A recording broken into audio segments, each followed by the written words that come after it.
찬송가 202장. 하나님 아버지 주신 책은 202장 찬송가. 하나님 아버지 주신 책은 귀하고 중하신 말씀일세. 기쁘고 반가운 말씀 중에 날 사랑한단 말 참 좋도다. 주께서 나를 사랑하니 즐겁고도 즐겁도다.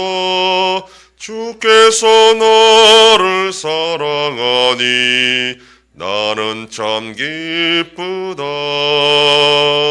구속의 은혜를 저버리고 어긋난 딴 길로 가다가도 예수의 사랑만 생각하면 곧 다시 예수께 돌아오리.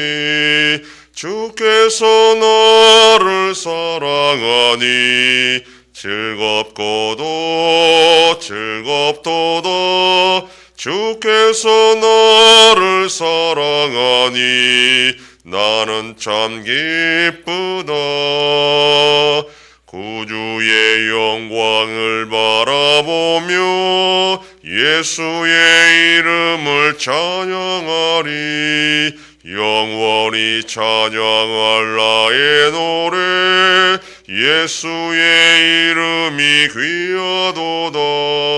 주께서 나를 사랑하니 즐겁고도 즐겁도다. 주께서 나를 사랑하니 나는 참 기쁘다. 주 예수 날 사랑하시오니 나 또한 예수를 사랑하네. 날 구원하시려 내려오서 십자가 위에서 죽으셨네. 주께서 나를 사랑하니 즐겁고도 즐겁도다. 주께서 나를 사랑하니 나는 참 기쁘다. 주 예수 날 사랑하시오니 마귀가 놀라서 물러가네. 주 나를 이렇게 사랑하니 그 사랑 어떻게 보답할까. 주께서 나를 사랑하니 즐겁고도 즐겁도다.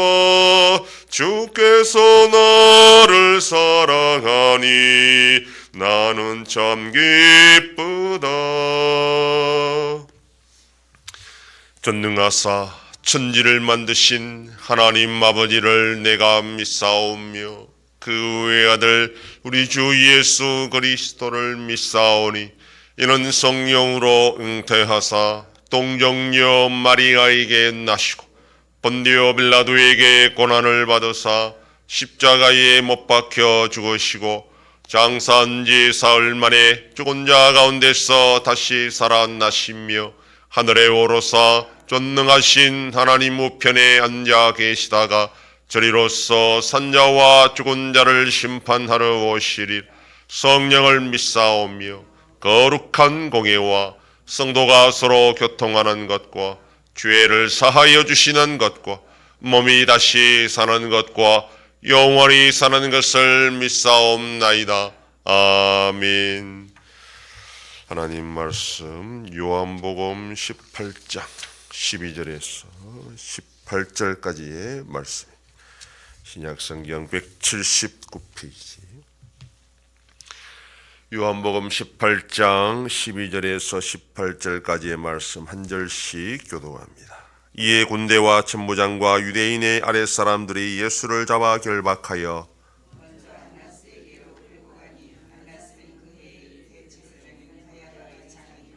가야바는 유대인들에게 한 사람이 백성을 위하여 죽는 것이 유익하다고 권고하던 자르라.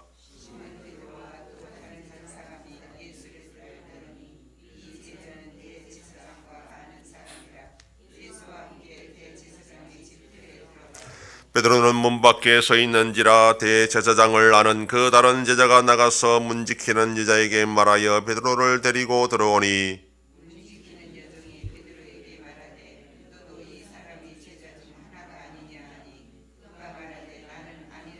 다 같이 그때 준고로 종과 아래 사람들이 불을 피우고 서서 쬐니 베드로도 함께 서서 쬐더라. 아멘. 본문은 예수님께서 안나스 대제사장의 집들에 들어가는 것과 베드로의 첫 번째 부인에 대해서 말씀합니다. 사도 요한은 공관복음에서는 간략하게 언급된 이 공의 재판 과정을 상세하게 기록하고 있습니다. 지금 안나스 대제사장에 들어간 것은 아직 공의 재판은 아닙니다. 정식 대제사장은 가야바였고 이거는 그 전에 지금 신문 절차, 사적인 신문 절차를 진행하는 과정입니다. 사도 요한은 이 모든 과정을 다 참여했기 때문에 십자가의 고통 속에 죽으시는 현장까지 다 끝까지 있었던 제자가 유일한 이 사도 요한이기 때문에 공관복음에서 나오지 않은 이 모든 과정을 상세하게 우리에게 잘 알려주고 있습니다. 12절에서 군대와 천부장은 로마 군대를 가리킵니다. 따라서 겟세마네에서 예수님을 체포하는 과정에 유대인들만 있었던 것이 아니라 로마 군인도 그 현장에 있었다라는 것을 알 수 있습니다. 유대 땅에 파견된 로마 군대는 보통 가이사라 빌립보에 주둔하고 있었는데 6월절 같은 큰 명절에는 예루살렘에 많은 인파가 모여들었기 때문에 예기치 못한 소동에 대처하기 위하여 성전 북쪽에 위치한 안토니오 요새에 임시로 주둔하였습니다. 겟세마네에 유대인들과 함께 갔던 이 군인들은 바로 그 안토니오 요새에 있던 군인들이었습니다. 복음서에서는 대제사장을 복수로 지금 표현합니다. 구약 전통에서는 대제사장은 한 명이죠. 그가 죽어야 그의 아들이 대제사장을 세습하는 것이 법입니다. 오직 한 명만 존재할 수밖에 없는데 그러나 예수님 당시에는 로마의 지배를 받고 있어서 이 구조가 복잡하게 되어 있습니다. 안나스는 로마가 지배하기 전부터 유대의 대제사장이었습니다. 당연히 유대인들로부터 인정받는 제사장이었습니다. 그런데 안나스가 로마 제국에 협조적이지 않자 로마 제국은 안나스의 사위인 가야바를 유대인의 대제사장으로 임명해버립니다.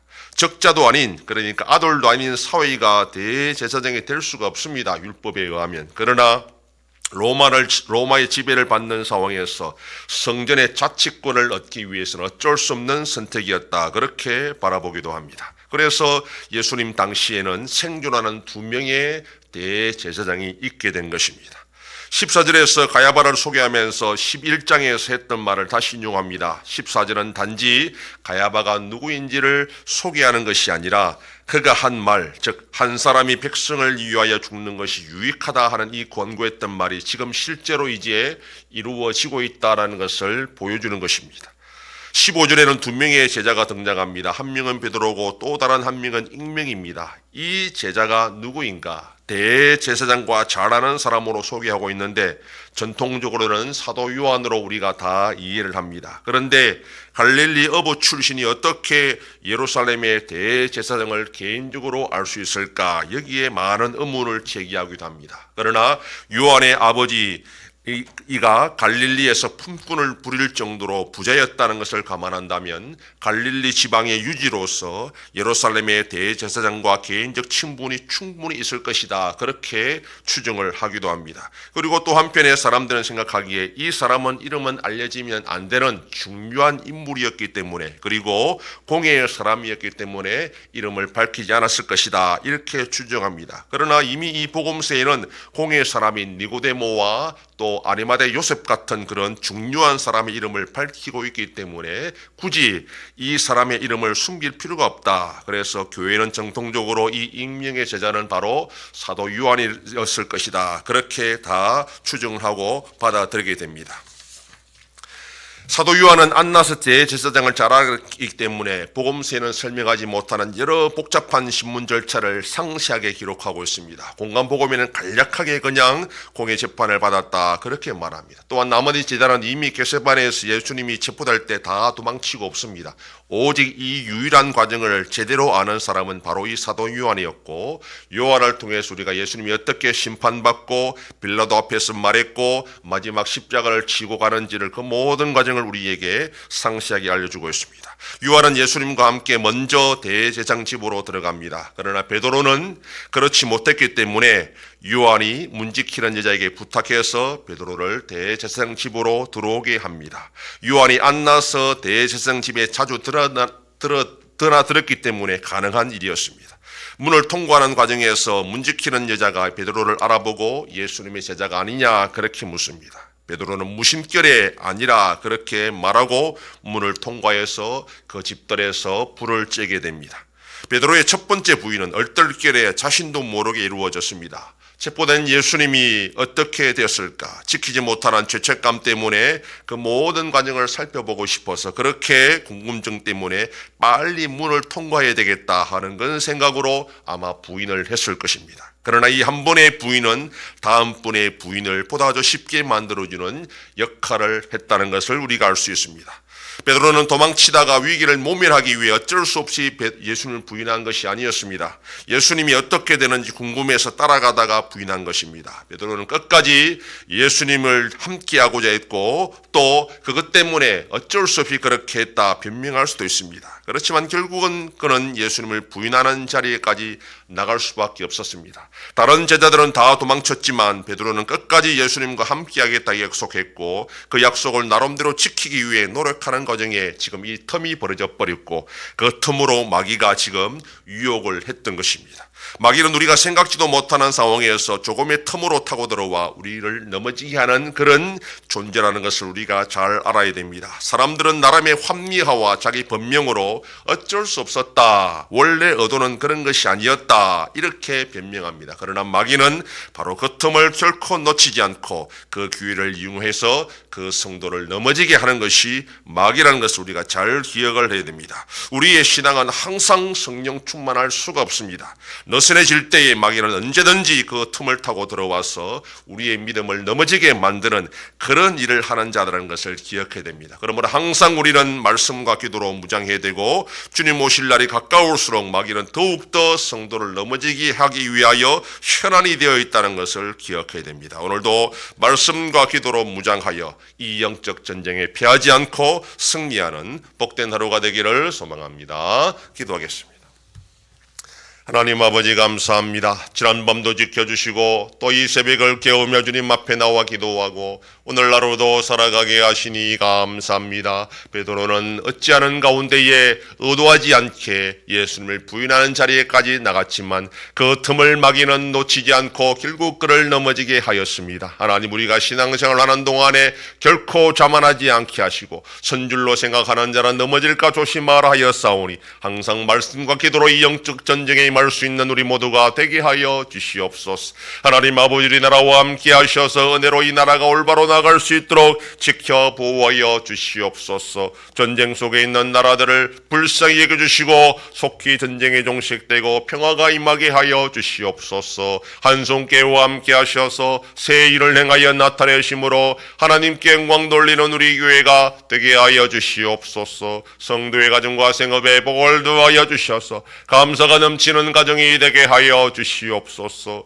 자녀들의 삶 가운데도 함께 해주시고 어린 생명들을 지켜주시옵소서. 연로하신 어르신들 붙잡아 주시며 병중에 있는 성도들을 불쌍히 여기사 치료하여 주시고 회복시켜 주시옵소서. 이 새벽에도 주님께 기도하는 종들을 기억하시고 간절히 구하고 빌 때마다 들으시고 속히 응답하여 주시옵소서. 감사드리며 예수님 이름으로 기도드립니다. 아멘. 하늘에 계신 우리 아버지여, 이름이 거룩히 여김을 받으시오며 나라의 임하옵시며 뜻이 하늘에서 이룬 것 같이 땅에서도 이루어지이다. 오늘날 우리에게 일용할 양식을 주옵시고 우리가 우리에게 죄 지은 자를 사하여 준 것 같이 우리 죄를 사하여 주옵시고 우리를 시험에 들게 하지 마옵시고 다만 악에서 구하옵소서. 대개 나라와 권세와 영광이 아버지께 영원히 있사옵나이다. 아멘.